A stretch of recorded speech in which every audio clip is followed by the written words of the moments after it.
वो वो बालक माता पार्वती और भोलेनाथ का पुत्र है।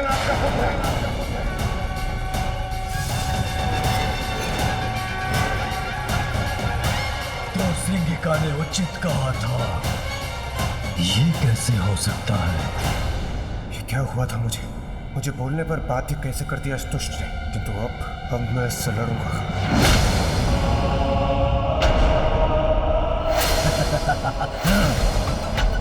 व्यतीत हो रहा है और प्रताड़ित और अपमानित होना है तुम्हें इंद्रदेव। तुम्हें निराश नहीं करूंगा।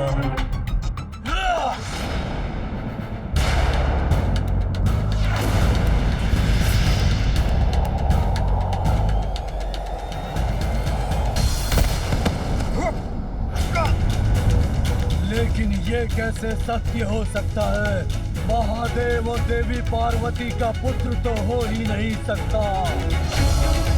इसीलिए मुझसे मिथ्या वचन बोलकर मुझे भ्रमित करने का प्रयास मत करो। रुक जाओ। यदि मेरी बात का विश्वास नहीं तो स्वयं ब्रह्मदेव से पूछ लो।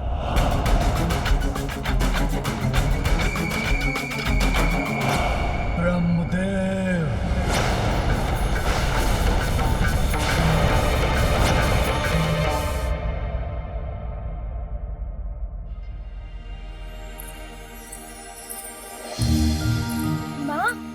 माँ, एक और बात सुनिए ना।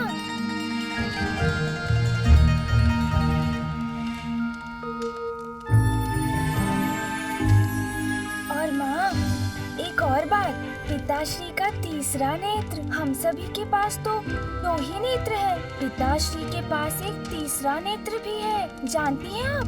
हाँ। माँ तो ध्यान ही नहीं दे रही। वो तो अपने कार्य में इतनी व्यस्त है कि मेरी तो कुछ सुन भी नहीं रही। अपना कार्य कैसे पूर्ण कर पाऊंगी मैं यदि इसी प्रकार मेरे पीछे पीछे आता रहा मेरा पुत्र? माँ, नंदी जी ने मुझे बताया था कि यदि पिताश्री का तीसरा नेत्र खुल जाए तो फिर सभी कुछ नष्ट हो जाता है, प्रलय हो जाती है। ये प्रलय क्या होती है माँ? पुत्र, प्रलय तो तब होगी जब उसका समय होगा। किंतु ये तुमने क्या किया? अन्न गिरा दिया। अन्न से तो हमें भोजन प्राप्त होता है। प्राण वायु के समान जीवन का स्रोत होता है ये अन्न। इसीलिए हमें कभी भी अन्न का अपमान नहीं करना चाहिए। अब जो हो गया सो हो गया। अभी मैं ये अन्न इस पात्र में डाल देती हूँ, किंतु आगे से ध्यान रहे पुत्र। मुझे क्षमा कर दीजिए माँ।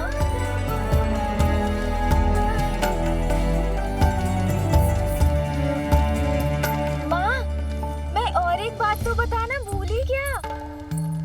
मैंने आपको पिताश्री के जो तीसरे नेत्र के बारे में बताया, वो तो कितना अद्भुत है ना माँ? हाँ पुत्र, तुम्हारे पिताश्री सच में अद्भुत ही हैं।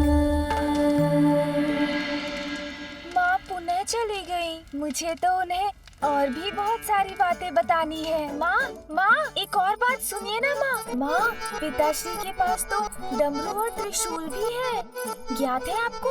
यदि ये इसी प्रकार मेरे इर्द गिर्द रहा तो मेरा कार्य कैसे पूर्ण होगा?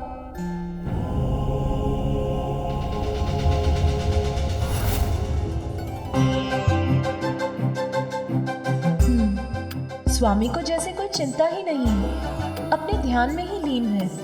और एक मैं हूँ जो ग्रह को व्यवस्थित करने के कार्यों में व्यस्त हूँ। उनके लिए तो ध्यान सर्वोपरि है। अब तो मुझे उनसे बात करनी ही होगी। आपने सुना ना माँ, मैंने क्या कहा? माँ, नंदी जी ने ना मुझे पिताश्री के त्रिशूल के बारे में बताया था।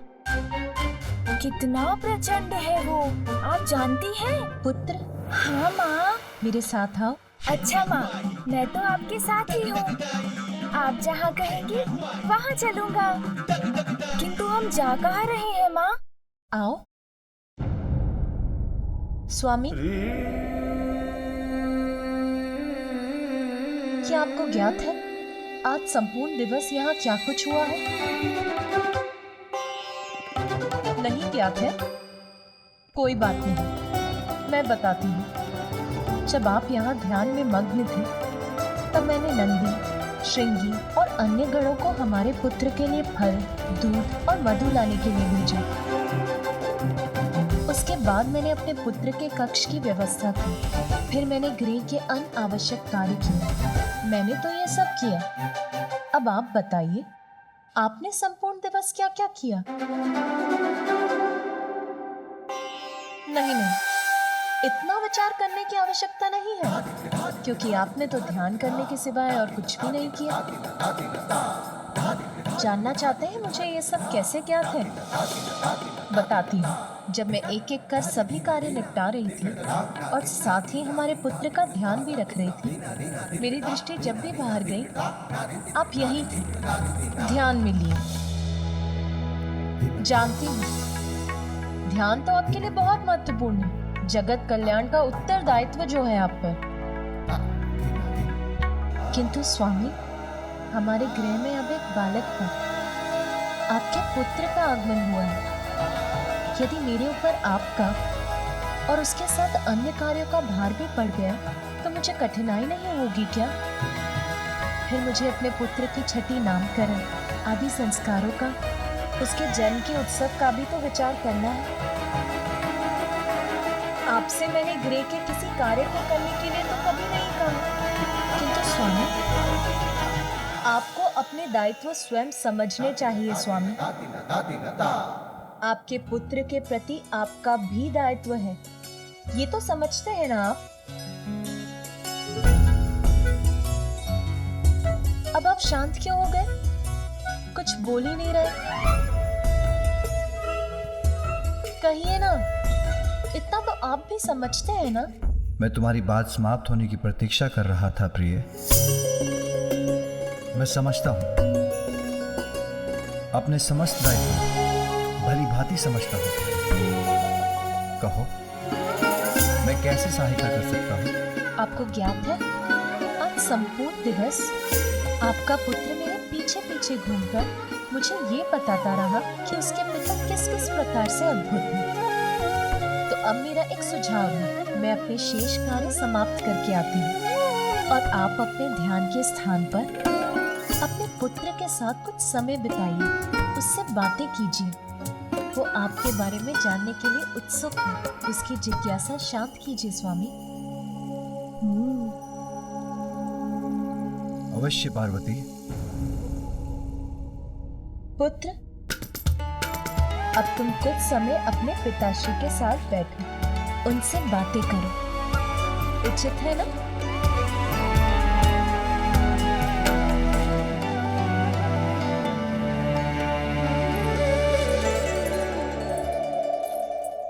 मेरे पिताश्री अब मुझे अपने आप को लेकर अनेक बातें बताएंगे। बहुत आनंद आएगा। आओ पुत्र।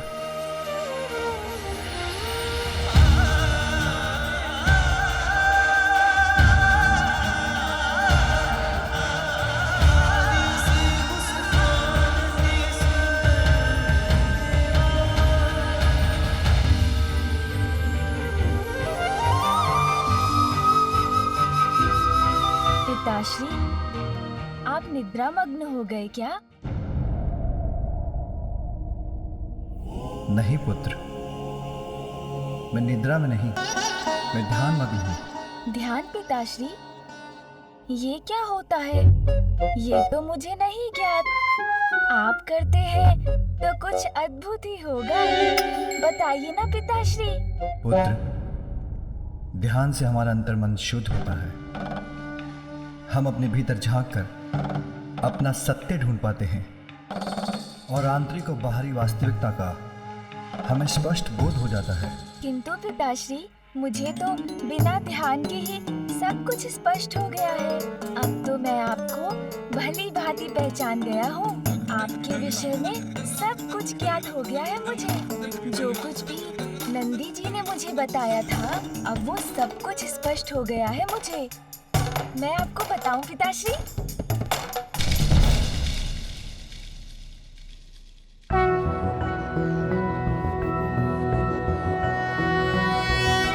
सृष्टि के आप ही नाथ शिव शंभू जय भोलेनाथ।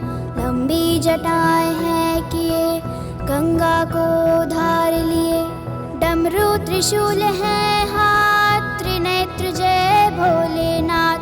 सृष्टि के आप ही नाथ शिव शंभू जय भोलेनाथ।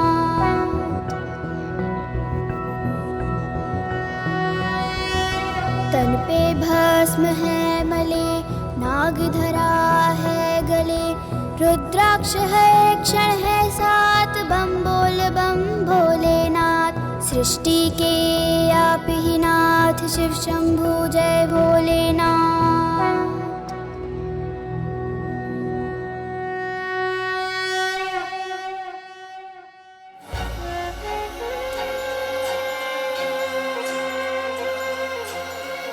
पुनः यहीं बैठ जाता हूँ उनके निकट।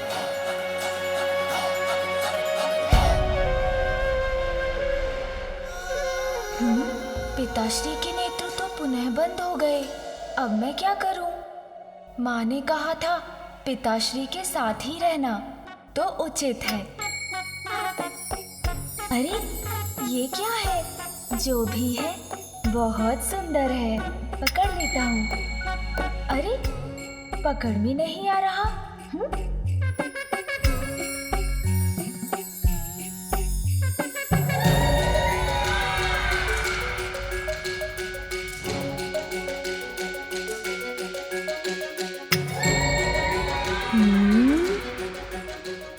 ओह, ये तो कुछ अत्यंत विचित्र और अद्भुत है पिताश्री की जटाओं में। नंदी जी ने तो इसके विषय में कुछ बताया ही नहीं।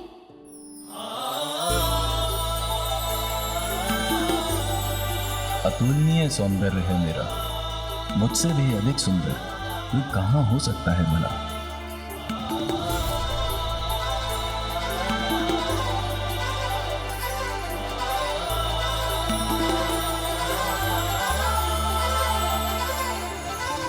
देख लो इसका स्पर्श कैसा होगा।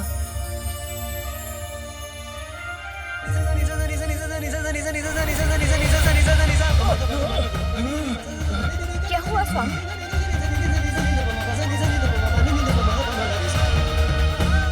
ये तो अनर्थ हो गया। माता पार्वती के पुत्र ने मुझे महादेव के मस्तक से उतार कर अपने हाथों में ले लिया है। नहीं नहीं, ये तो सर्वथा अनुचित है। बड़ी अद्भुत चमक है इसकी।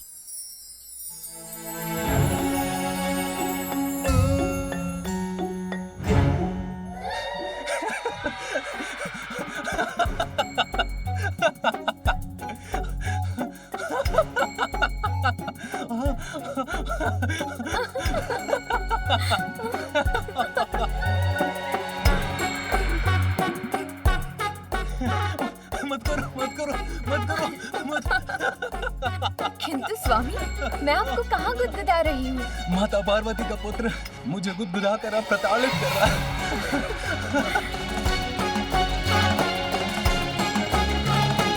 स्वामी, अब आप ठीक तो हैं? हाँ, अभी तो कुछ अच्छा अनुभव कर रहा हूँ। अपने इस दिव्यास्त्र से मैं सभी बुरे असुरों को नष्ट कर दूंगा।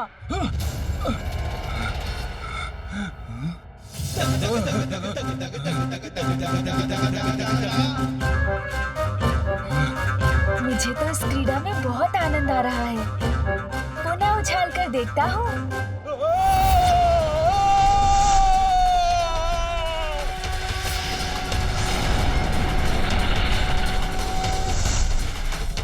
प्रकाश कहाँ से उत्पन्न हो रहा है?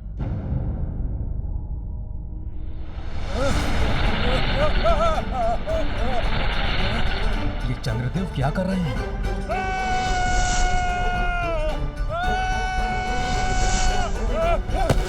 रोहिणी, बचाओ मुझे, कुछ कीजिए, सहायता कीजिए मेरी। स्वामी, आपने शनिदेव को देवी पार्वती के पुत्र को देखने के लिए प्रेरित किया था ना?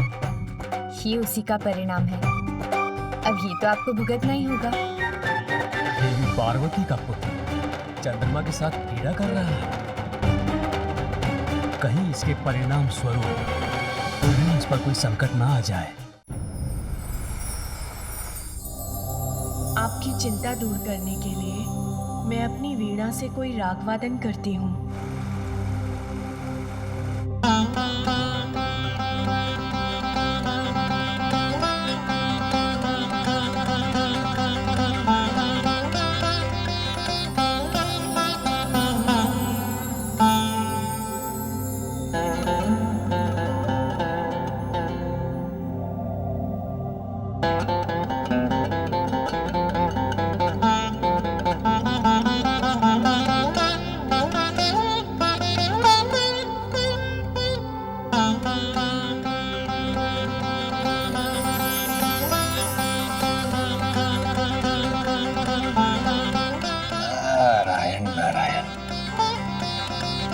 ऐसा संगीत जो मन को कर दे सम्मोहित, नारद प्रफुल्लित, ब्रह्मदेव और माता सरस्वती के निकट जाकर इस दिव्य संगीत का आनंद लेना चाहिए।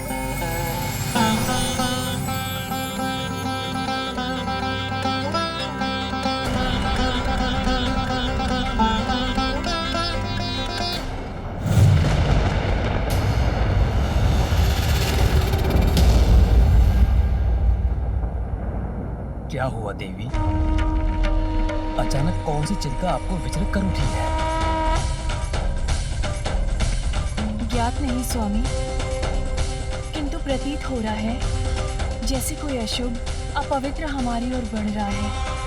कुछ ऐसा जो हमारे इस पवित्र स्थान को दूषित कर देगा।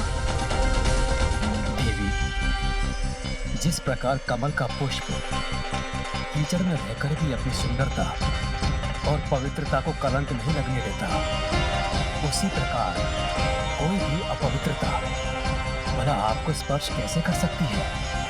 आप तो स्वयं दिव्य पवित्रता की ही प्रतीक हैं। वैसे भी कभी कभी अपवित्रता के जागृत होने से भी पवित्रता का भी भान होता है। आपका कथन सर्वथा उचित है स्वामी। अपवित्रता के अंत में ही पवित्रता का विस्तार निहित है। किंतु फिर भी यहाँ किसी अपवित्र और दूषित अस्तित्व के आगमन का आभास मुझे चिंता मुक्त नहीं होने दे रहा है स्वामी।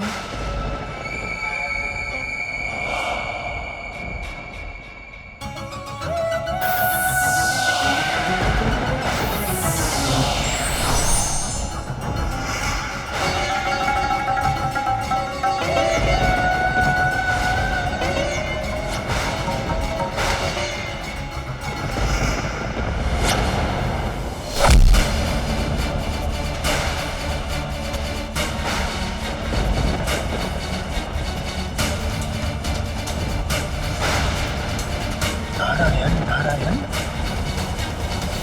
ब्रह्मलोक में ये कौन असली आकृति स्थित है?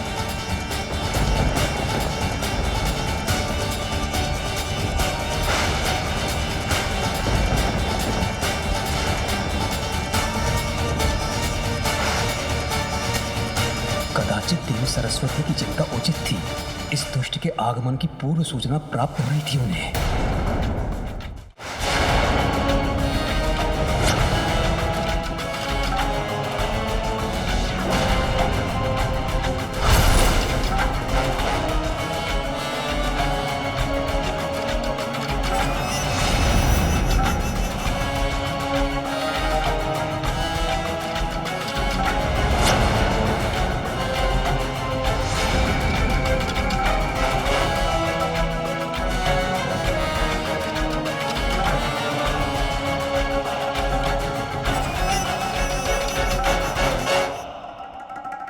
मैं पाताल क्या चला गया, आप तो मुझे भूल ही गए ब्रह्मदेव। मैं तो आपका ही अंश हूँ। आपकी अशांति का कारण मुझे पता है। मेरे आगमन से ही आप इतने अशांत हैं। मैं कदापि यहाँ पर आने का कष्ट नहीं करता यदि मैं इंद्रलोक नहीं जाता और मुझे वहाँ पे ये ज्ञात ना होता कि कैलाश में महादेव और देवी पार्वती के पुत्र ने जन्म लिया है।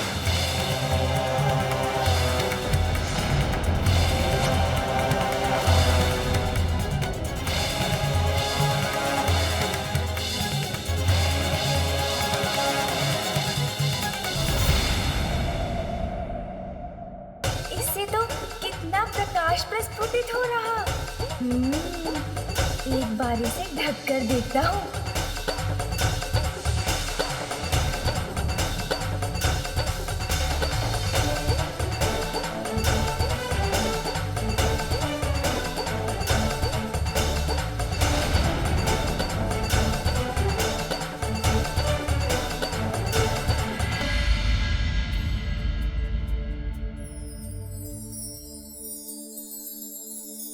यदि ये बालक किसी प्रकार चंद्र के साथ क्रीड़ा करता रहा तो प्रकृति पर इसका अत्यंत प्रतिकूल प्रभाव भी पड़ सकता है। क्या महादेव को ये ज्ञात भी है कि उनका पुत्र किसके साथ कैसी क्रीड़ा कर रहा है?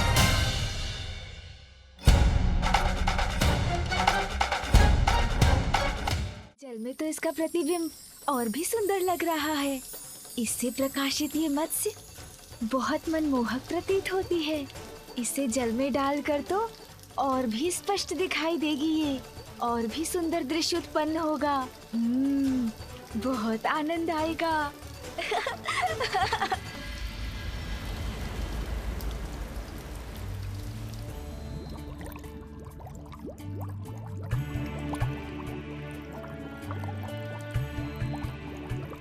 समुद्र देव, क्या आप ये अनमोल मोती देवी पार्वती और उनके पुत्र को उपहार स्वरूप भेंट करेंगे? हाँ मंत्री जी, मैं स्वयं कैलाश लेकर जाऊंगा इन्हें।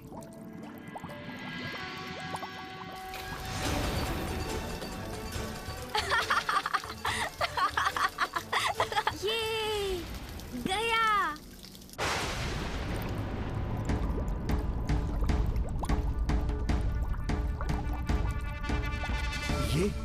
ये अकस्मात क्या हो रहा है? मेरे जल में ये कैसी हलचल हो रही है? और ये प्रकाश कैसा है?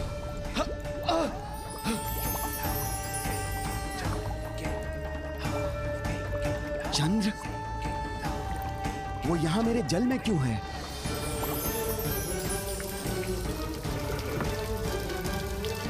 चंद्रमा के प्रकाश से ही मेरे नेत्र चकाचौंध हो रहे हैं।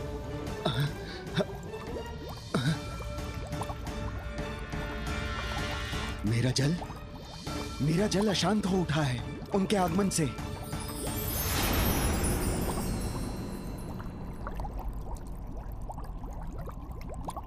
अब पुनः सब शांत हो चुका है।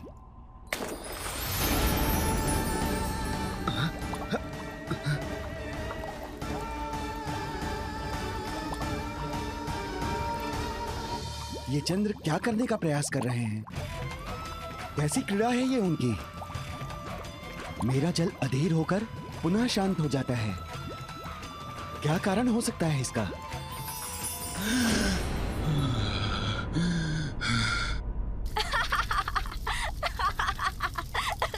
मुक्त करो मुझे, मुक्त करो।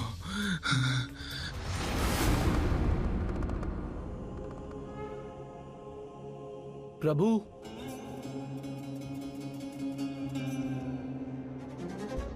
प्रणाम प्रभु। नंदी, कहो क्या बात है? क्या हुआ है? प्रभु, चंद्रशेखर शेखर चंद्र नहीं है।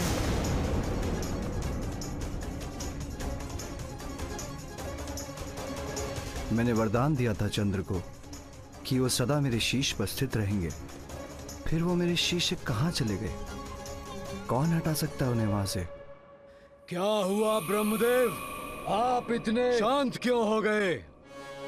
मैं प्रत्यक्ष खड़ा हूं आपके समक्ष और पूछ रहा हूं आपसे, क्या यह सत्य है?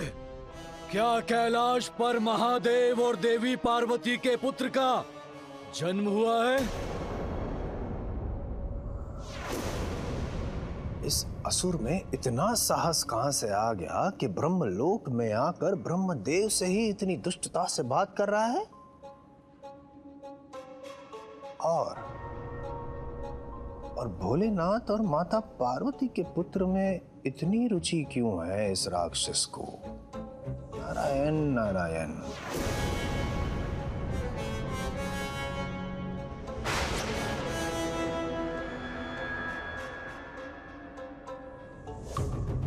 किंतु ये कैसे संभव है? महादेव ने तो वचन दिया था देवताओं को, उनके और देवी पार्वती के संयोग से उन्हें कोई संतान नहीं होगी। यदा यदा हि धर्मस्य ग्लानिर्भवति भारतः अभ्युत्थानम् अधर्मस्य तदात्मानं सृजाम्यहम् परित्राणाय साधूनां विनाशाय च दुष्कृतां धर्म संस्थापनार्थाय संभवामि युगे युगे।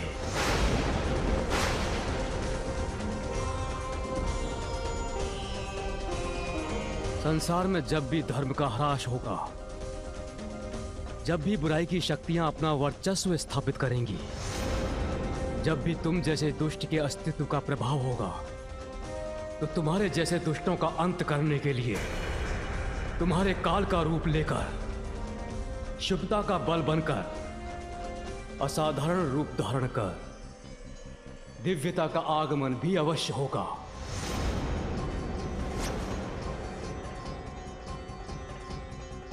कैलाश में महादेव और देवी पार्वती के पुत्र के रूप में जिसका जन्म हुआ है, वो ही तुम्हारा अंत करेगा सिंदूरा।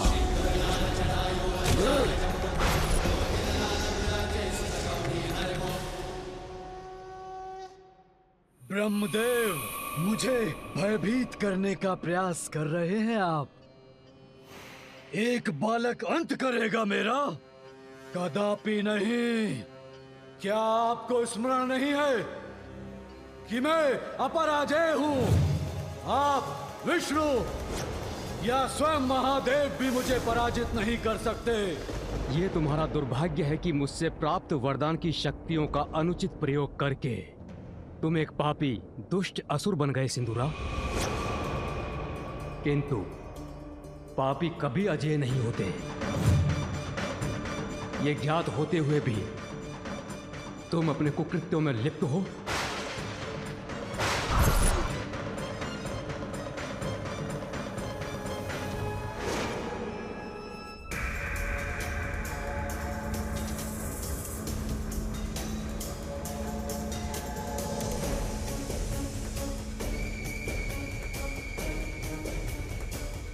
ब्रह्मदेव, प्रतीत होता है कि आपकी बुद्धि आपका साथ छोड़ चुकी है।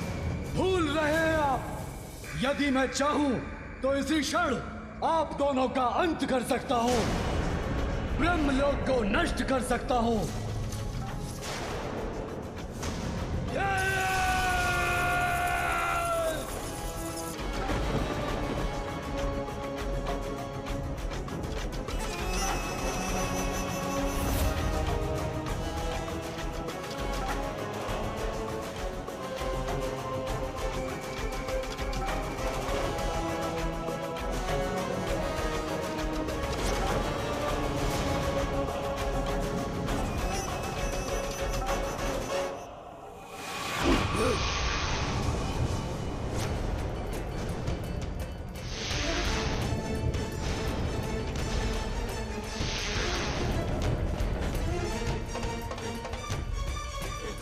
बस सिंदूरा, बहुत हुई तुम्हारी धृष्टता। सृष्टि के रचयिता ब्रह्मदेव का अपमान करने का दुस्साहस कैसे किया तुमने?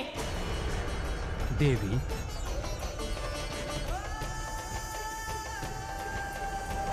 और तुमसे अपेक्षा भी क्या कर सकता हूं मैं? तुमने अपनी शक्तियों को व्यर्थ किया है।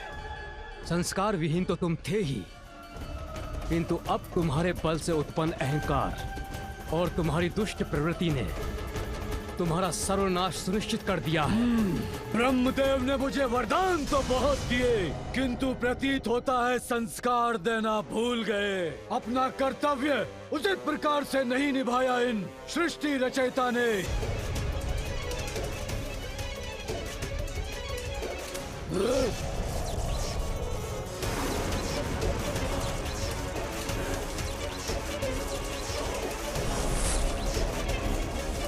बहुत हुआ ये प्रलाप। अब मैं उस बालक का वध करूंगा। सिंदूरा का अंत कोई नहीं कर सकता, कोई नहीं। उस बालक का अंत कर आपके ब्रह्मलोक को नष्ट करने के लिए शीघ्र लौटूंगा मैं। अजय तो आपने ही मुझे बनाया है ब्रह्मदेव, तो मेरे पराक्रम के परिणाम का सामना करने में कैसा संकोच पिताश्री।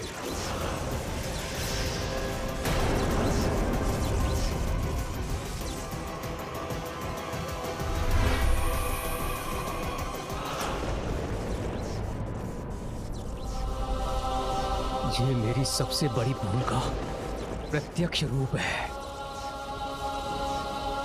ब्रह्मदेव,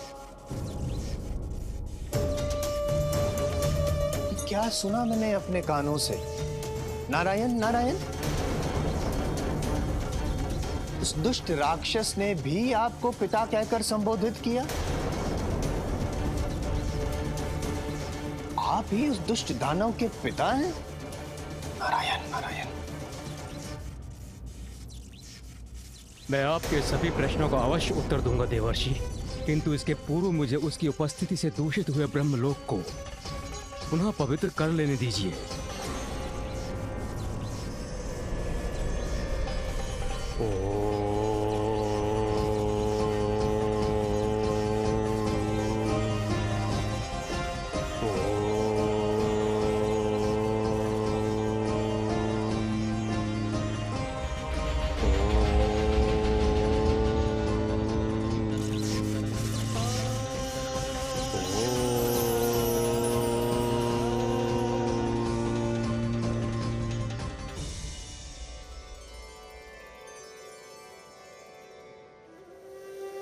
अब मैं आपके प्रश्नों का उत्तर देने के लिए प्रस्तुत हूं देवर्षि। प्रभु, भला ये कौन कर सकता है? किसमें इतना साहस कि आपके शीश से चंद्र ले जाए? इतनी उद्दंडता?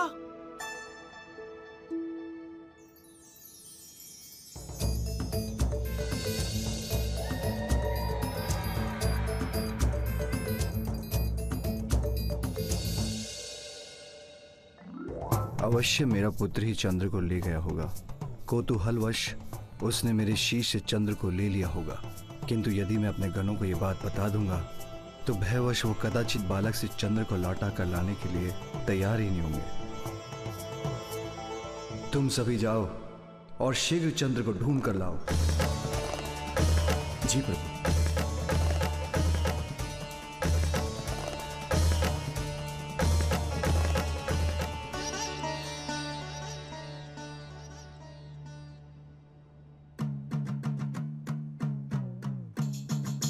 माँ तो तंदलमा तई भी दिखाई नहीं दे रहे।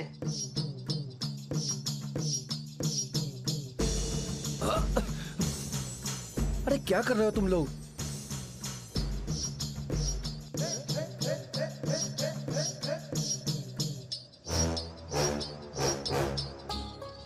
और ये तुम लोग ऊपर क्या देख रहे हो?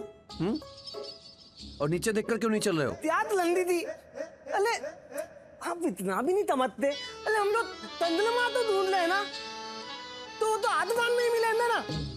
नीचे ढूंढो भाई, ढूंढो। इसको समझाना और इन गणों को समझाना असंभव है। मैं आके ढूंढता हूं।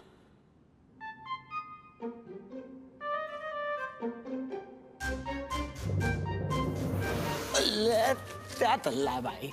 देखते चलना।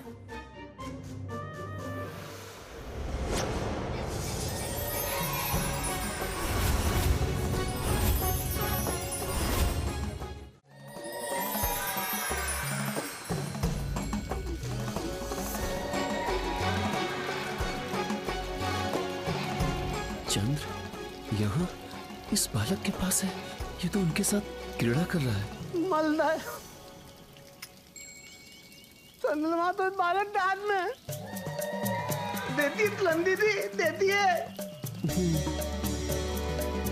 अब महादेव के पुत्र से चंद्र को कैसे मुक्त कराएंगे हम? कैसे लौटा कर ले जाएंगे उन्हें? इससे और रेखा खींचता हूँ।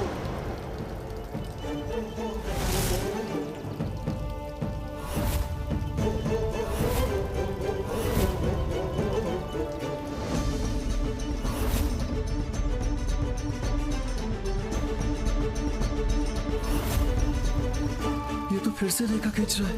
नहीं श्रृंगी, इसे छेड़ना उचित नहीं।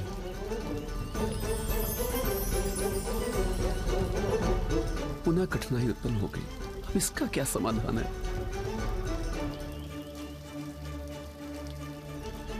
अन्य कोई गण भी इसकी ओर नहीं बढ़ेगा, किंतु प्रभु के आदेश का उल्लंघन भी ना हो, साहस जुटा के मैं ही आगे बढ़ता हूं।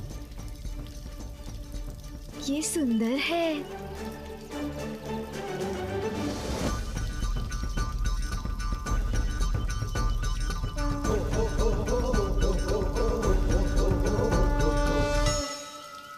ये परछाई किसकी है?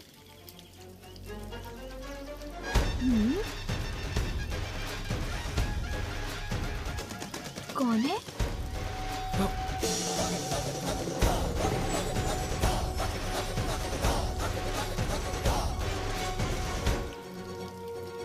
बालक, ये चंद्र है। इसके साथ तुम क्रीड़ा नहीं कर सकते हो। अब इसे मुझे लौटा दो। हाँ, लौटा दो। महातेजस्वी और शक्तिशाली हूँ मैं। मेरा ये अस्त्र, जिससे मैं सभी दुष्टों का अंत करूंगा, इसे मैं किसी को नहीं लौटाऊंगा।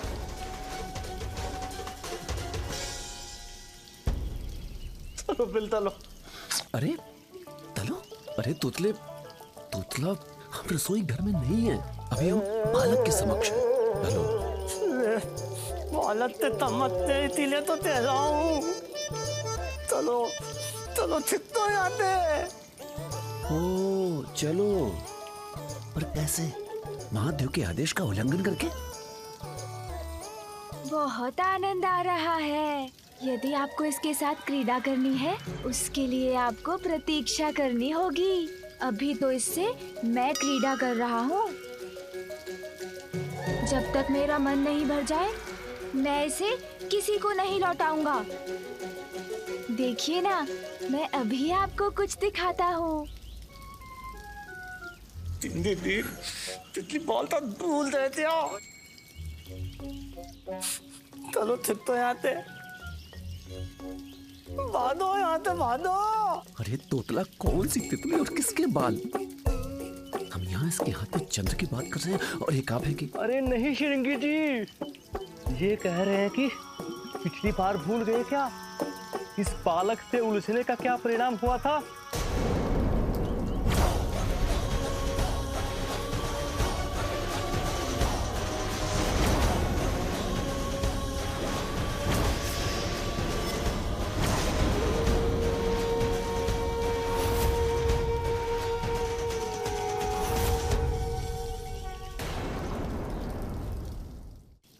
दिखाता हूँ। इसे मैं आकाश में कितने ऊपर तक फेंक सकता हूँ।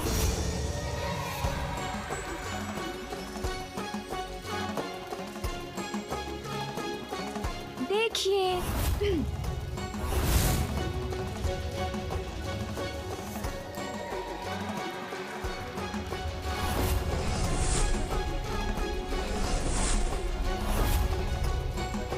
देखा देखा, आप लोगों को अच्छा लगा ना? भागो।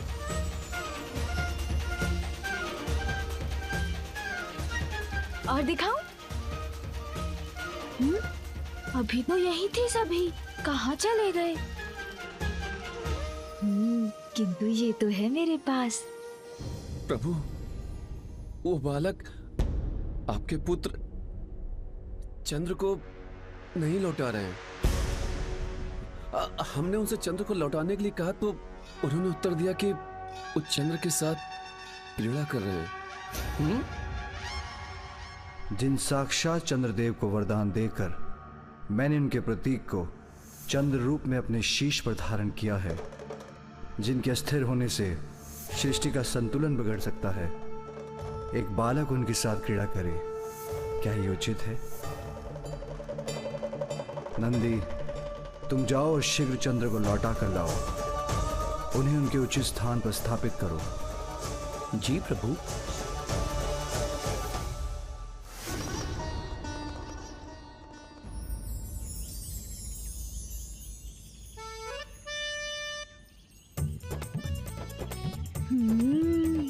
मुझे तो इस क्रीड़ा में बहुत आनंद आ रहा है। इसे पुनः उछाल कर देखता हूँ। इतना सुंदर फल, अवश्य स्वादिष्ट भी होगा। थोड़ा और ध्यान से देखता हूँ।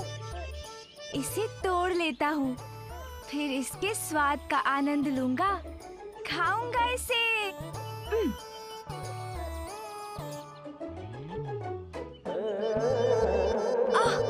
ऊंचाई पर लटका है, मेरी पकड़ में ही नहीं आ रहा।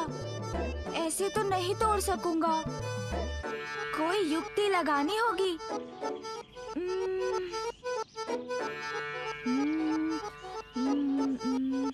इस दंड से सहायता प्राप्त हो सकती है मुझे।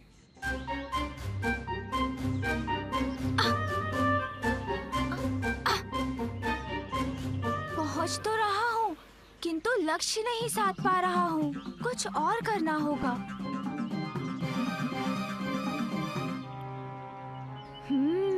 अपने दोनों हाथों का प्रयोग करता हूँ।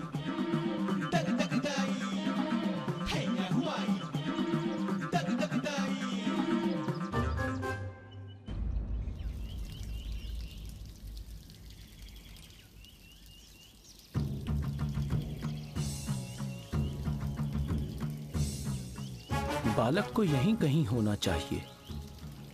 यहां से अधिक दूर तो नहीं जा पाया होगा।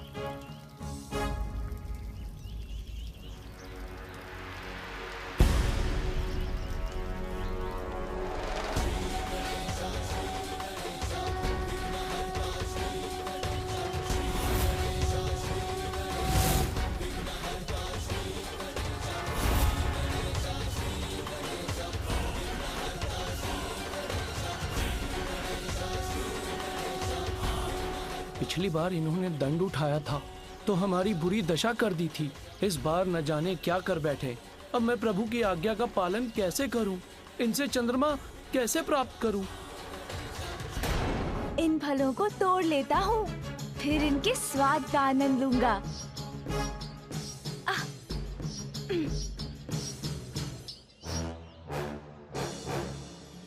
कौन है? नंदी जी आप? मेरा अभी मन नहीं भरा, इससे अभी और क्रीड़ा करनी है मुझे, इसलिए मेरे शीश पर ही रहने दीजिए इसे।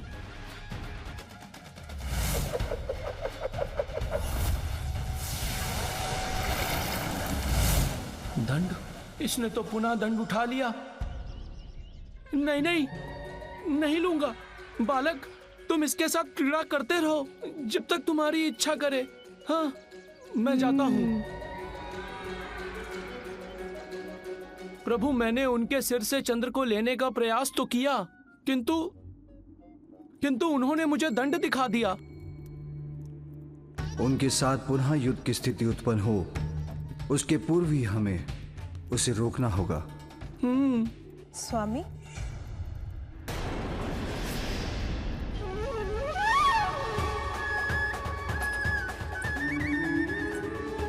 माता, माता यहाँ आ रही हैं। प्रणाम माता।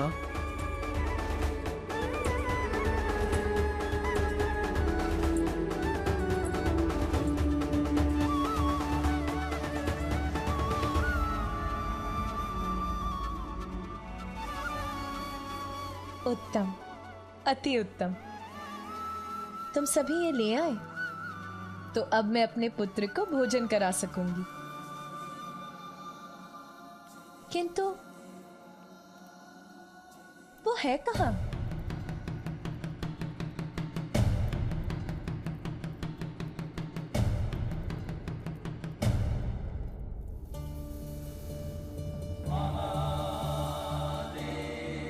स्वामी, ये क्या? सदा आपकी जटाओं में स्थित रहकर आपके शीश को सुशोभित करने वाले चंद्र कहाँ हैं? देखा आपने, ये है परिणाम ध्यान में मग्न रहने का। आपको ज्ञात भी नहीं कि आपके शीश से चंद्र कहाँ चले गए। और हमारा पुत्र, वो कहाँ है? वो माता चंद्र तो आपके पुत्र के पास ही है। वो उन्हें अपने साथ ले गए हैं और वो उसके साथ क्रीड़ा कर रहे हैं। तो इसमें इतनी चिंता की क्या बात है? तुम जाकर उससे कह दो, वो लौटा देगा चंद्र को।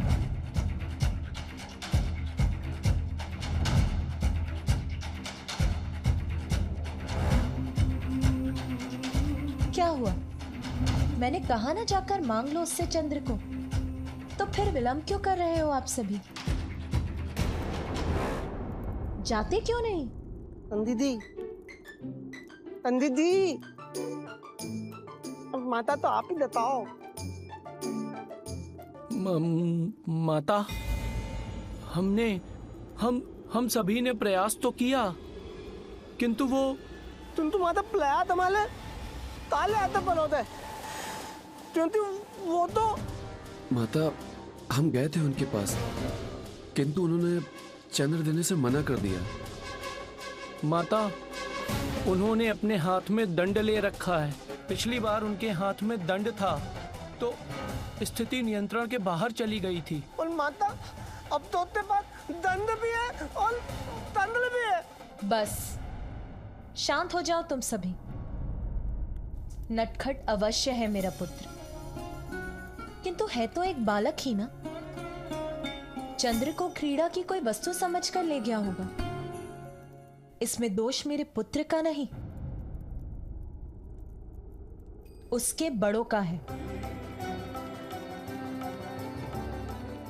जो जगत के प्रति अपने दायित्व निभाने में इतने व्यस्त हो जाते हैं कि अपने पुत्र का ही ध्यान नहीं रख पाए।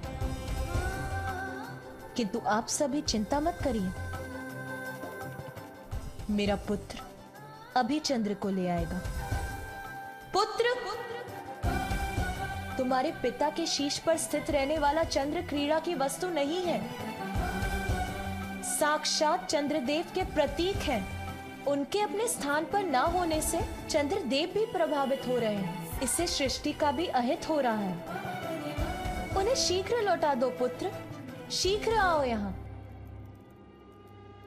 अभी आया माँ।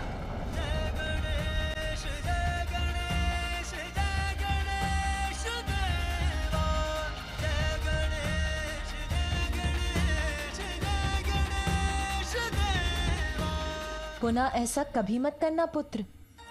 अपने पिता के शीश से चंद्र को कभी मत उतारना। चलो अब उन्हें उनके स्थान पर स्थित कर दो। अच्छा माँ, अभी रख देता हूँ। नहीं नहीं, मैं पुनः नहीं उछाला जाना चाहता। मुक्त कराओ मुझे, मुक्त कराओ। इतनी यातना नहीं झेल सकता मैं अब। महाकाय बुद्धि के नरेश, रिद्धि सिद्धिदायी विघ्नहर्ता श्री गणेश। सुमुख नाम प्रथम पूज्य देव तुम विशेष, रिद्धि सिद्धिदायी विघ्नहर्ता श्री गणेश।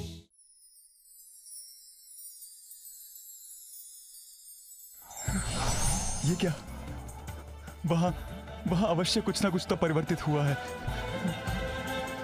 मैं पुनः महादेव के मस्तक पर स्थित हो गया हूँ। मैं रक्षित हो गया हूँ। अब सब कुशल है। स्वामी, इस घटना के परिणाम स्वरूप आपको ये तो ज्ञात हुआ कि देवी पार्वती के पुत्र क्या कर सकते हैं। अब ज्ञात हो गया है मुझे। नटखट है पार्वती नंदन, किंतु माता पार्वती और महादेव उन्हें संस्कार अवश्य देंगे। पिताश्री, मेरी ये भूल भी क्षमा करें। भविष्य में मैं कभी भी चंद्रमा के साथ क्रीड़ा नहीं करूंगा।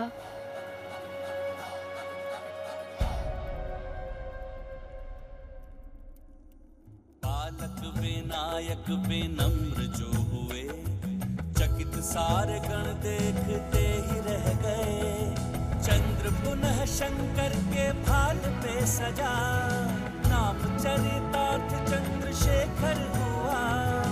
अनुराग से देखे पुत्र को पिता, हर्षित परिवार को देख के उमा।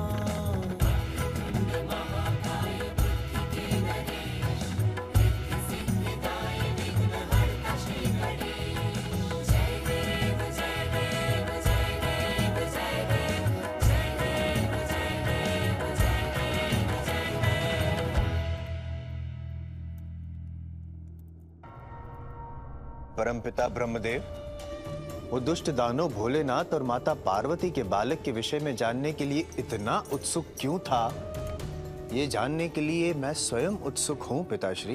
क्योंकि पार्वती पुत्र ही इस दुष्ट सिंदूरा का काल बनेगा देवर्षि।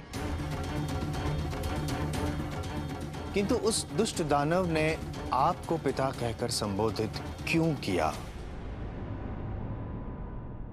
देवर्षि नारद, आपका भ्राता एवं मेरा पुत्र ही है ये दुष्ट सिंदूरा, जो मेरी जमभाई से ही उत्पन्न हुआ था। जमभाई से? कैसे? मैं अपने ध्यान में लीन था, किंतु अचानक क्षण भर के लिए मेरी एकाग्रता भंग हुई। सृष्टि रचयिता का ध्यान भंग होना सृष्टि के प्रति उचित नहीं है।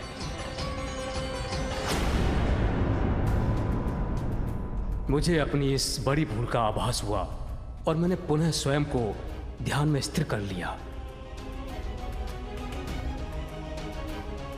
मैं निश्चिंत था कि मेरी इस त्रुटि से सृष्टि की कोई क्षति नहीं हुई, किंतु अनायास मुझे जमभाई आ गई और मेरा मुख खुल गया।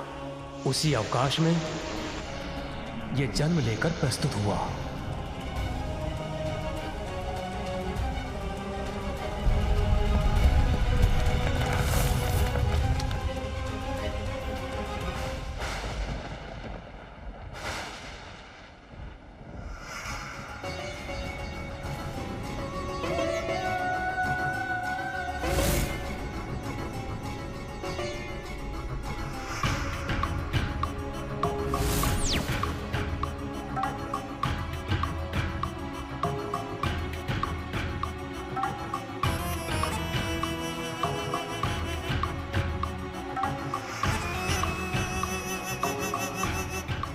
प्रणाम पिताश्री।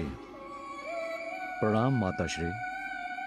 पुत्र, कभी कभी भूल भी वरदान बनकर हृदय को हर्षित करती है। तुमने मेरी जमभाई से उत्पन्न होकर हमें अपार सुख प्रदान किया है। सिंदूर के समान लाल रंग होने के कारण तुम्हारा नाम होगा सिंदूरा। सिंदूरा, सिंदूरा। जैसी आपकी इच्छा पिताश्री। उसके सुंदर रूप ने हमें पुत्र मोह में डाल दिया और हमने उसे अनेकों वरदान दे डाले। हम कल्पना भी नहीं कर सकते थे कि उन वरदानों का इतना भीषण परिणाम भी हो सकता है। पुत्र, मैं तुम्हें सभी चुनौतियों और शत्रुओं को पराजित करने का सामर्थ्य रखने वाले महापराक्रमी योद्धा होने का वरदान देता हूं। सिंदूरा का जन्म हुआ तो उसमें दिव्यता का समावेश था, किंतु लोभ और बल तो दिव्यता को भी दूषित कर देते हैं। पुत्र स्नेहवश हमने उसे जितने वरदान दिए, उसके अहंकार में उतनी ही वृद्धि होती गई। पुत्र, तुम इतने बलशाली होगे कि कोई भी शत्रु तुम्हें कभी कोई क्षति नहीं पहुंचा पाएगा। अपने शत्रुओं की बुद्धि में प्रवेश कर उनको नियंत्रण रखने में तुम हमेशा समर्थ रहोगे और उन पर सदैव विजय प्राप्त करोगे। मेरा आशीर्वाद सदैव तुम्हारे साथ है। पुत्र, मैं तुम्हें वरदान देता हूं कि तुम अपनी विशाल भुजाओं में जिसको भी पकड़कर दबोच लोगे, उसके शरीर के सहस्त्रों टुकड़े हो जाएंगे और उसका अंत होगा।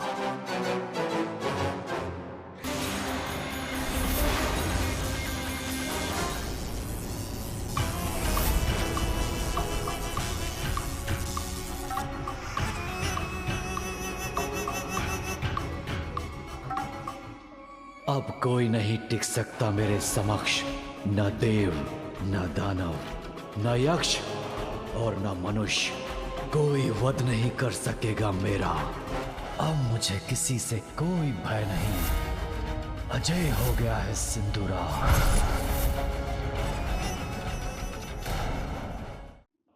अब जब मैं किसी को भी पराजित कर सकता हूं, किसी को भी, तो मुझे कोई भी रोक नहीं सकता। ऐसी अपार शक्ति का स्वामी हूं मैं कि इंद्र और दिक्पाल भी मेरे समक्ष नमन करने पर विवश हो जाएंगे। त्रिलोक का अधिपति बनूंगा मैं और मेरे सेवक बनेंगे समस्त देवता। पिताश्री, इन वरदानों के लिए आपका धन्यवाद, किंतु ये सत्य है भी या नहीं, इसका परीक्षण तो मुझे करना ही होगा। तो क्यों ना मैं आपको ही अपनी भुजाओं में आबद्ध करके देख लूं कि आपकी ये दी हुई शक्तियां प्रभावी है भी या नहीं। पुत्र, मैं तुम्हारा पिता हूं। क्या तुम मेरा ही अंत करना चाहते हो? क्या ये उचित है? बलशाली की इच्छा स्वतः उचित हो जाती है। महाज्ञानी है आप, इतना भी नहीं जानते। सत्य है, विषधर को दुग्ध पान कराने से उसका विष बढ़ता ही है। पुत्र सौंदर्य से मुग्ध होकर ये नहीं समझ सका था मैं, किंतु अभी तो कोई उपाय कर इसे रोकना होगा। पुत्र, तुम एक महाबलशाली युवा हो और मैं एक वयोवृद्ध सृष्टि रचयिता योद्धा नहीं हूं मैं। किंतु मुझे तो अपनी शक्तियों का परीक्षण करना है, इसलिए आप मुझसे युद्ध कीजिए या पुत्र, तुम श्री हरि नारायण के पास जाओ, वो युद्ध करने में पारंगत हैं। तुमसे युद्ध करने के योग्य तो वही हैं, मैं नहीं। और इस प्रकार असाधारण बल और अहंकार से परिपूर्ण सिंदूरा बैकुंठ पहुंच गया।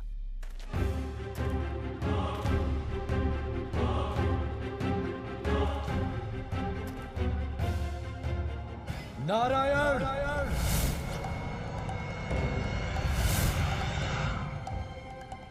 कहां छुपे बैठे हैं नारायण? मेरे समक्ष आइए।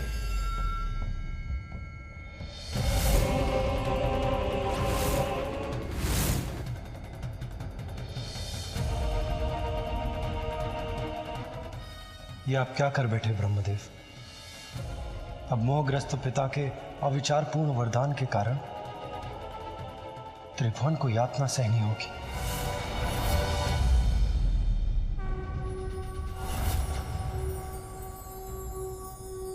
नारायण, मैं सिंदूरा आपसे युद्ध करने आया हूं। मुझसे युद्ध? परंतु मेरी तो तुमसे कोई शत्रुता नहीं। शत्रुता नहीं तो क्या हुआ? मुझे ब्रह्मदेव के वरदान से मिली शक्ति का परीक्षण करना है। सुना है कि महाकुशल योद्धा है आप, इसीलिए मैं आपको अपनी भुजाओं में भरने आया हूं। पुत्र, युद्ध आदि तो मैं त्याग चुका, सृष्टि का पालन पोषण करने के कार्य में ही व्यस्त रहता। तुम महादेव पुत्र कार्तिकेय से युद्ध क्यों नहीं करते? युवा महायोद्धा कार्तिकेय ही देवताओं के सेनापति और रक्षक हैं। उन्होंने अपने पराक्रम से ताड़कासुर नाम के एक भयंकर राक्षस का वध किया है। तुम कैलाश जाओ और उनसे युद्ध करो। यदि तुमने युद्ध में उन्हें परास्त कर दिया तो संपूर्ण देवता स्वतः ही तुम्हारे समक्ष समर्पण कर देंगे। कार्तिकेय। और तब सिंदूरा कार्तिकेय को ढूंढता हुआ कैलाश पहुंच गया, किंतु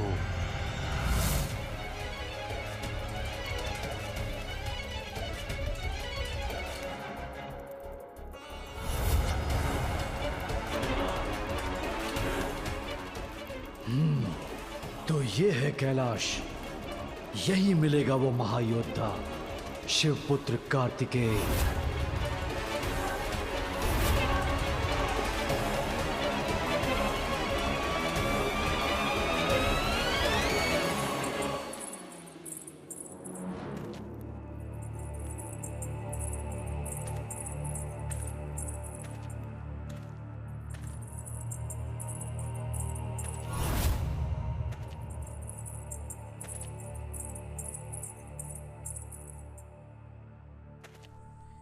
ये चूड़ियों की खनखनाहट कहां से आई? अत्यंत मधुर ध्वनि है। किंतु कार्तिकेय के स्थान पर उस दुष्ट की कुदृष्टि पड़ी देवी पार्वती पर।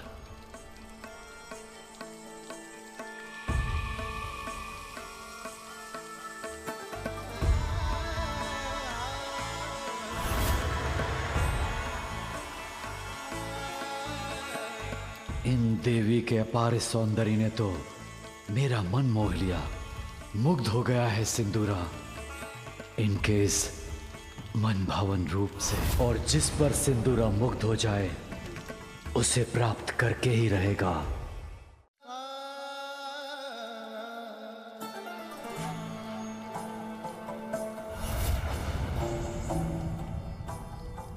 संयोग से उस समय महादेव और कार्तिकेय दोनों ही वहां उपस्थित नहीं थे।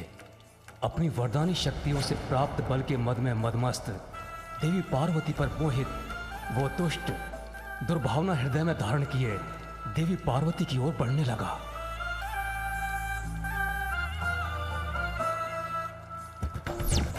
ये वही समय था जब देवी पार्वती संतान प्राप्ति की प्रबल कामना मन में धारण कर अपनी कल्पना से उसकी छवि को चित्रित कर रही थी।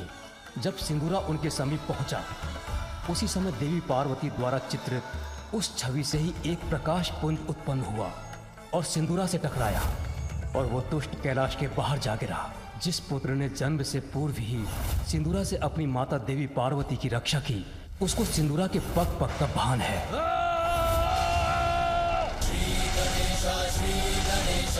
विघ्नहर्ता श्री गणेश, श्री गणेश, श्री गणेश, विघ्नहर्ता श्री गणेश, श्री गणेश, श्री गणेश, विघ्नहर्ता श्री। एक पुत्र का कर्तव्य होता है कि वो ऐसे सुकार्य करे जिससे उसके माता पिता उस पर गर्व कर सके। मैंने तुम्हें कई वरदान दिए, परंतु तुमने उन सबका दुरुपयोग करना ही उचित समझा। उन शक्तियों के साथ मुझ पर ही आक्रमण किया। अब तुमने अपने दुष्कृत्यों की सभी सीमाएं लांघ दी हैं।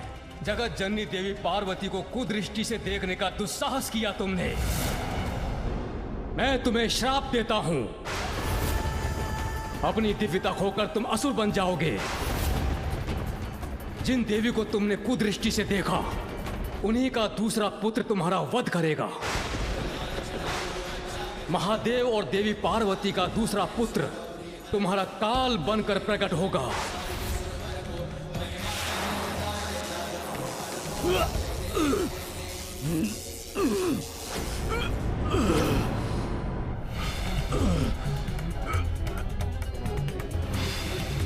स्मरण रखूंगा, सदैव स्मरण रखूंगा ब्रह्मदेव।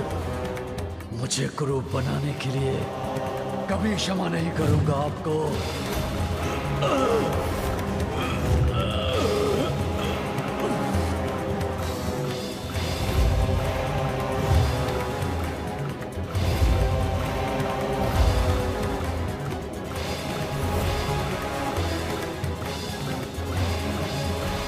महादेव और देवी पार्वती का दूसरा पुत्र तुम्हारा काल बनकर प्रकट होगा।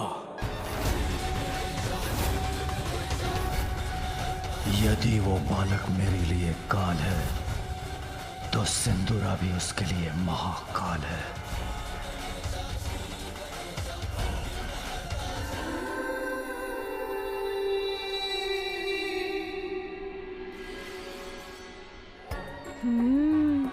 स्वादिष्ट मधुर फल। आहा, इतने स्वादिष्ट फल प्रस्तुत है मेरे लिए। अब तो उदर भर खाकर अपनी भूख मिटाऊंगा।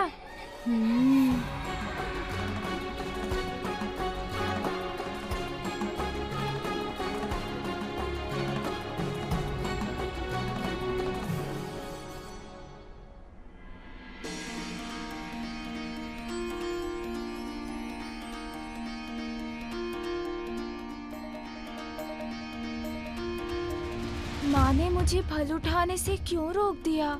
कितनी भूख लगी है मुझे। पुत्र, अपने हाथ और मुख को देखो।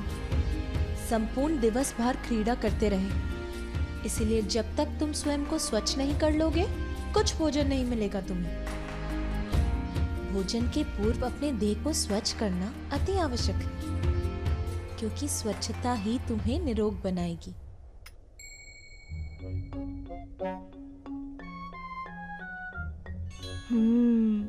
समझ गया मैं।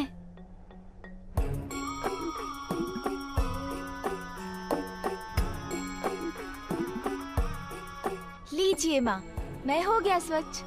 अब खा लूं? बहुत भूख लगी है मुझे। बालक है पार्वती, संस्कार भी धीरे धीरे सीख ही जाएगा। हाँ माँ, धीरे धीरे आप जो भी सिखाएंगी वो सब सीख जाऊंगा मैं। किंतु अभी तो फल उठा लूं? नहीं पुत्र, हाथ और मुख को वस्त्र से पोंछ लेना पर्याप्त नहीं है। सर्वप्रथम स्नान करने के बाद ही तुम्हें भोजन प्राप्त होगा। चलो मैं तुम्हें स्नान कराती हूँ। क्यों माँ, स्नान की क्या आवश्यकता है? मुझे कितनी भूख लगी है, भोजन करा दीजिए ना माँ। पुत्र, जिस प्रकार स्वादिष्ट फल खाकर तुम अपनी भूख मिटाते हो, अपने शरीर को शक्ति प्रदान करते हो, उसी प्रकार तुम्हें अपने शरीर और मस्तिष्क को भी स्वच्छ रखने की आवश्यकता है। स्नान से तन तो स्वच्छ होगा ही, मन भी स्वच्छ होकर तुम्हें दिवस भर के श्रम के लिए तैयार करेगा। तन और मन दोनों स्वच्छ हो तो व्यक्ति स्वस्थ रहता है और उसके विचार और कर्म भी अच्छे होते हैं। नंदी, मेरे पुत्र के स्नान के लिए स्नान कुंड की व्यवस्था करो। जो आज्ञा माता।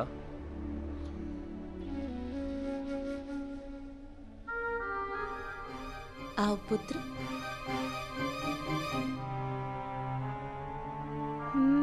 कान्जी, सोनजी, अब तो स्नान करना पड़ेगा। ब्रह्मदेव, पाताल लोक भेजे जाने के पश्चात सिंदूरा का क्या हुआ?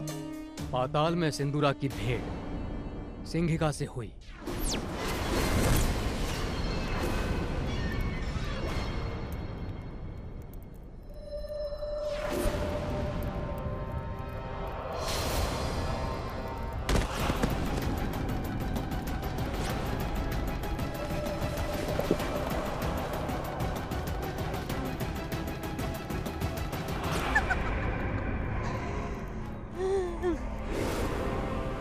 तो मेरा भोजन गिरकर स्वयं मेरे समीप पहुंच गया। आनंद, बहुत आनंद आएगा इसे अपना आहार बनाने में।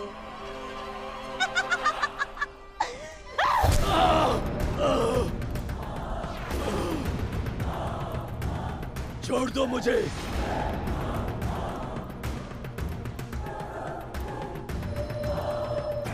मेरा शरीर अशक्त हो गया है, अब कुछ नहीं कर सकता मैं।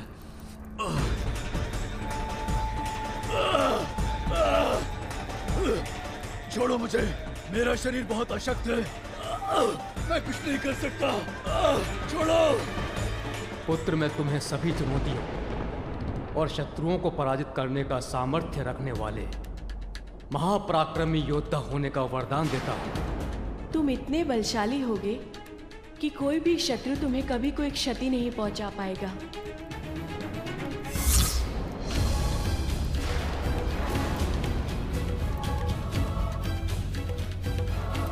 ये क्या? ये कौन सी अदृश्य शक्ति है जो मुझे रोक रही है? मैं इसे खींच क्यों नहीं पा रही हूँ?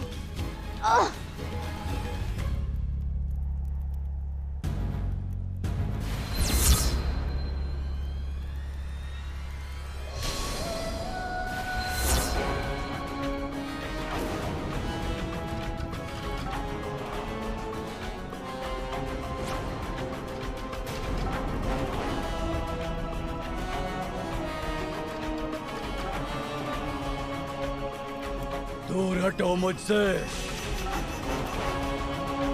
मुझे अपना आहार बनाना चाहती थी ना तुम?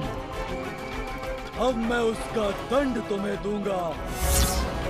वध करूंगा मैं तुम्हारा। नहीं नहीं, मुझ जैसी वृद्धा पर अपनी शक्ति का प्रयोग करके क्या लाभ है?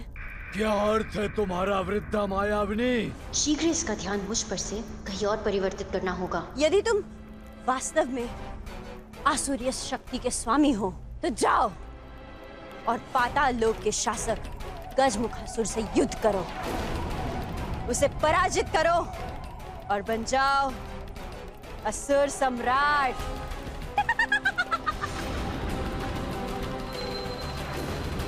तुम्हारी नेत्रों में झांकते ही मुझे आभास हो गया था कि तुम्हें सत्ता की भूख है। यदि तुम वो करोगे जो मैं कहूंगी तो तुम पाताल लोक के अधिपति बन जाओगे। वृद्धा, तो तुम मुझे गजमुखासुर के निकट लेके चलो। मैं तुम्हें वहां नहीं ले जा सकती। मैं तो उस दुष्ट गजमुखासुर के आसपास फटकना भी नहीं चाहती। तुम मुझे वहां ले चलोगी या वध करूं मैं तुम्हारा? बताओ, क्या चाहती हो तुम? कैसा महामूर्ख है ये! बिना किसी तैयारी के गजमुखासुर से भिड़ेगा तो स्वयं तो मृत्यु को प्राप्त होगा ही, मेरा भी वध करवाएगा। किंतु सिंदूरा के पास ऐसी कई वरदानी शक्तियां हैं जिनसे वो अपराजय बन गया है। उसने गजमुखासुर को परास्त कर पाताल लोक अपने अधीन कर लिया है, असुर सम्राट बन गया है। परमपिता ब्रह्मदेव, देवताओं से बहुत बड़ी भूल हुई थी क्या, जिसका आपने इतना बड़ा दंड दिया? दुष्ट दानव को अजय बना दिया और पाताल भेज दिया। अब दुष्ट दानव सर्वनाशी महासंकट बनकर सर्वदेवों पर छाएगा। सृष्टि के रचयिता ने ही सृष्टि के विनाश का प्रबंध कर दिया। ये सत्य है कि सिंदूरा अजेय है, वो हम सभी का विनाश कर सकता है, किंतु बुराई का अंत करने के लिए अच्छाई का आगमन हो चुका है। सिंदूरा का वध करने वाले ने महादेव और देवी पार्वती के पुत्र के रूप में कैलाश पर जन्म ले लिया है।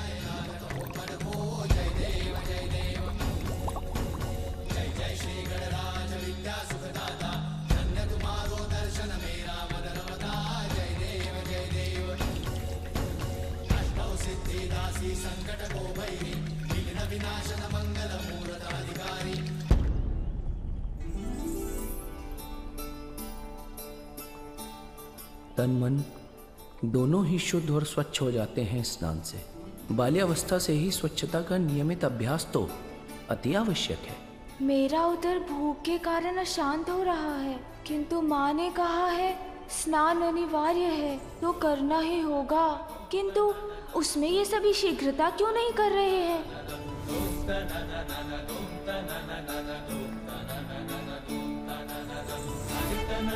इस औषधि युक्त के लेप से स्नान करने पर पार्वती नंदन की त्वचा तो और कांतिमय हो जाएगी। पुत्र, मैं माँ हूँ तुम्हारी। तुम्हें स्वच्छता और स्वास्थ्य के प्रति जागरूक करने, तुम्हें अच्छे संस्कार देने का दायित्व निभाना तो मेरा कर्तव्य है। आओ पुत्र, सभी प्रबंध हो गए हैं, आओ स्नान कर लो। क्या इस जल भरे कुंड में प्रवेश करना होगा मुझे? माँ ये क्या करवा रही है मुझसे? माँ, मैं इसमें कैसे जा सकता हूँ? मुझे तो ज्ञात भी नहीं इस जल कुंड के भीतर क्या है, इसका तल कहाँ है? मुझे तो इसका तल भी दिखाई नहीं दे रहा। इसके जल से क्रीड़ा अवश्य की है मैंने माँ, किंतु इसमें प्रवेश कैसे करूँ मैं?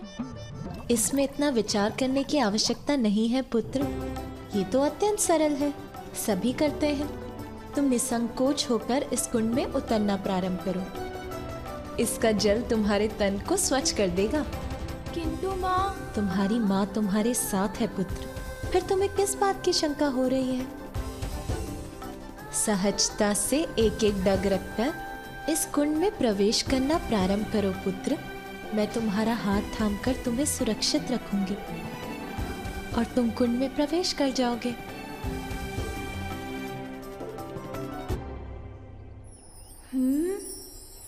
कहीं ये जल कुंड गहरा तो नहीं?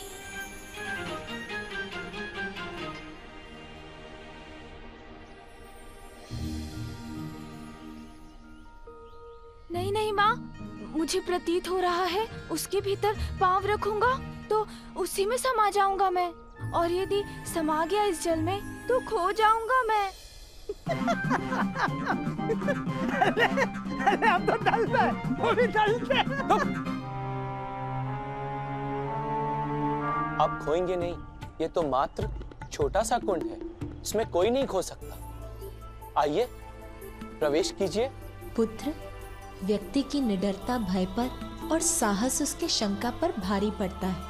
इसीलिए भय किसी भी कारण हो, उस पर विजय पाने का एकमात्र उपाय है अडिग होकर उसका सामना करना। भूल जाओ भय को, सामना करो उसका, बंद करो अपने नेत्र और निशंक होकर लगा दो छलांग इस कुंड में।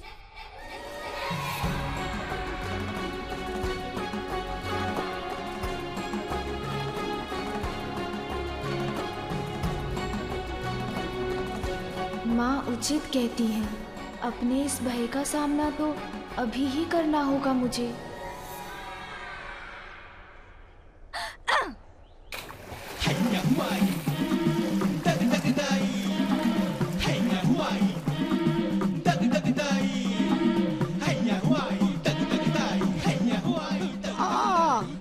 इनको तो इतना तलाना भी युद्ध करने के तमान है। देखिए माँ, भय को भगा दिया मैंने, मिटा दिए सारे संशय, कुंड में प्रवेश कर गया हूँ मैं और कुछ भी नहीं हुआ मुझे। विजय प्राप्त कर ली है मैंने अपने भय पर। विजय तो तुमने प्राप्त की पुत्र, और भीगी, विजया और जया है। अरे ये सभी भीग कैसे गए? और कुंड का जल कहाँ गया? वही उड़कर इन सभी पर पड़ गया क्या? पुत्र, ये क्या किया तुमने? तुम्हें जल में धीरे धीरे उतरना चाहिए था ना। किंतु माँ, आप ही ने तो कहा था नेत्र बंद करो और छलांग लगा दो। आपकी आज्ञा तो कदापि नहीं टाल सकता ना माँ, तो मैंने लगा दी छलांग। पुत्र, मैंने कहा अवश्य था, किंतु हमें इस बात का ध्यान रखना चाहिए ना कि हमारे किसी भी कार्य से दूसरों को असुविधा न पहुँचे। नंदी, आपको कुंड को पुनः तैयार करना होगा, उसमें पुनः जल भर दो। अरे, तुम दोनों तो ऊपर से नीचे तक भीग गई हो। शीघ्र जाकर सूखे वस्त्र धारण कर लो, अन्यथा स्वास्थ्य को हानि होगी।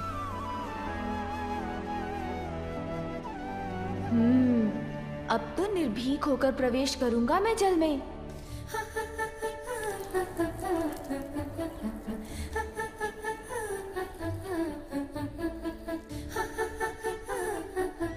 पुत्र, अपने भय पर विजय प्राप्त करने के साथ अपने संकट के प्रति सहज रहना भी आवश्यक है। अपने समीप की परिस्थितियों के प्रति सजग रहकर संकट टाले जा सकते हैं। इसीलिए कुंड में उतरने के पूर्व देख लो कि जल का तापमान अधिक तो नहीं है।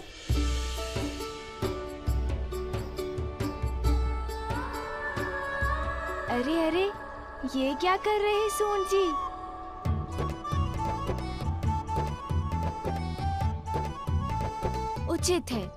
उचित है सून जी, आप ही जांच लीजिए। अरे अरे सून जी, अब जल क्यों खींच रहे हैं?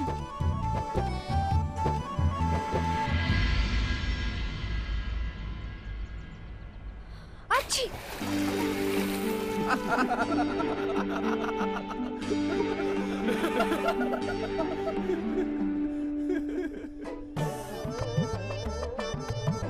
हमें किस अपराध का दंड मिल रहा है आज?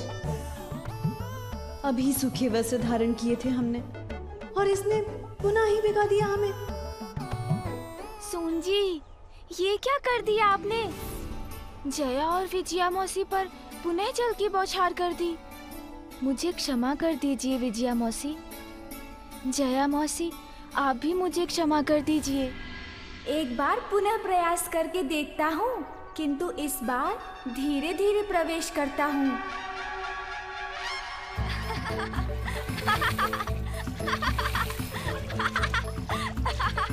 इस जल का स्पर्श तो अत्यंत आनंददायक है।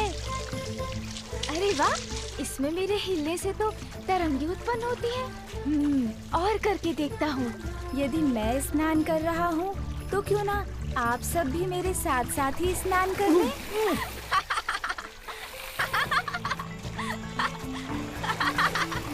आज हमारे भाग्य में भीगना ही लिखा है क्या? आहा, ये तो बुलबुले उत्पन्न हो रहे हैं जल में। अद्भुत है ये क्रीड़ा। अरे, तोतला जी तो निकट आ रहे हैं। अब तोतला जी की बारी।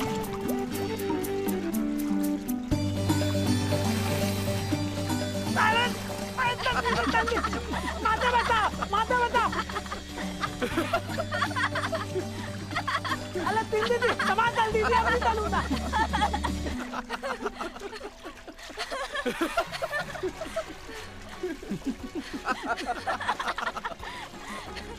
पार्वती नंदन स्नान कर रहे हैं या हमें स्नान करवा रहे हैं? पुत्र, स्नान की क्रीड़ा तो मुझे अत्यंत आनंद दे रही है माँ। देखिए माँ, मैं स्नान कर रहा हूँ। पुत्र, जल के साथ क्रीड़ा स्नान नहीं होता। इधर आओ।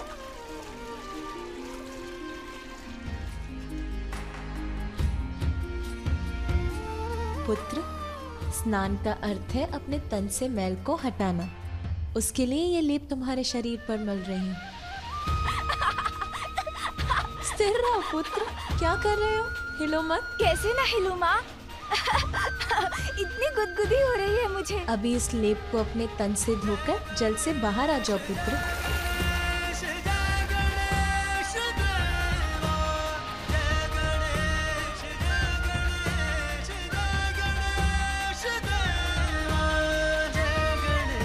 माता, हम इनके स्नान के पश्चात इन्हें वस्त्र क्या पहनाएंगे?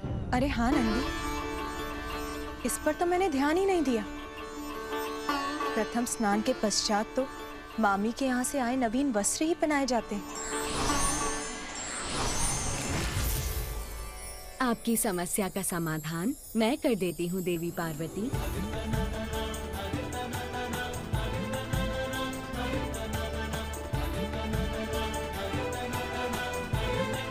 प्रणाम देवी लक्ष्मी, स्वागत है आपका। बालक के प्रथम स्नान के पश्चात उसके वस्त्र तो मामी ही देती है ना? मौसी तो समझ में आ गया मुझे माँ, किंतु ये मामी कौन होती हैं? मेरे भ्राता की पत्नी, उनकी सहभागिनी तुम्हारी मामी हुई पुत्र। माँ के भ्राता मामा, तो उनकी पत्नी मामी। आपके भ्राता तो जगत के पालनहार श्री हरि नारायण है ना? तो क्या वही मेरे मामा जी हैं? हाँ पुत्र, ये तो तुम्हारा परम सौभाग्य है कि स्वयं श्री हरि तुम्हारे मामा हैं। मामी जी? आज प्रथम स्नान गजानन लिए, सहायता करे उमा विष्णु प्रिय।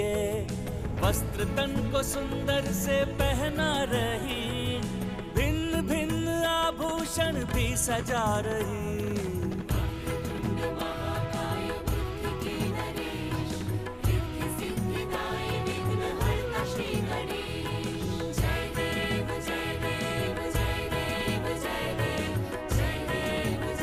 स्वामी,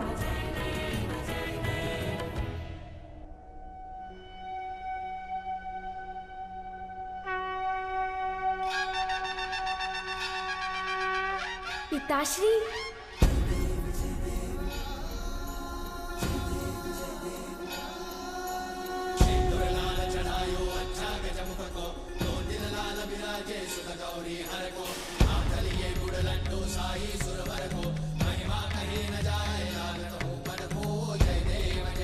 सुंदर, अति सुंदर, अति मनोहर मंगल मूर्ति है हमारा पुत्र।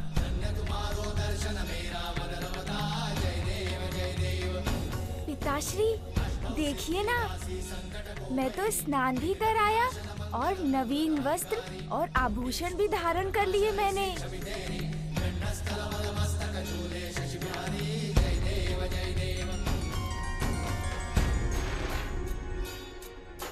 माता पिता की आज्ञा का पालन करना तो जीवन का सर्वश्रेष्ठ संस्कार है और तुम इतने संस्कारी हो, ये देखकर मैं बहुत प्रसन्न हुई। आप तीनों को एक साथ देखकर मेरा मन आनंद से भर गया है। किंतु अब मुझे वैकुंठ जाना होगा। श्री हरि नारायण मेरी प्रतीक्षा कर रहे होंगे।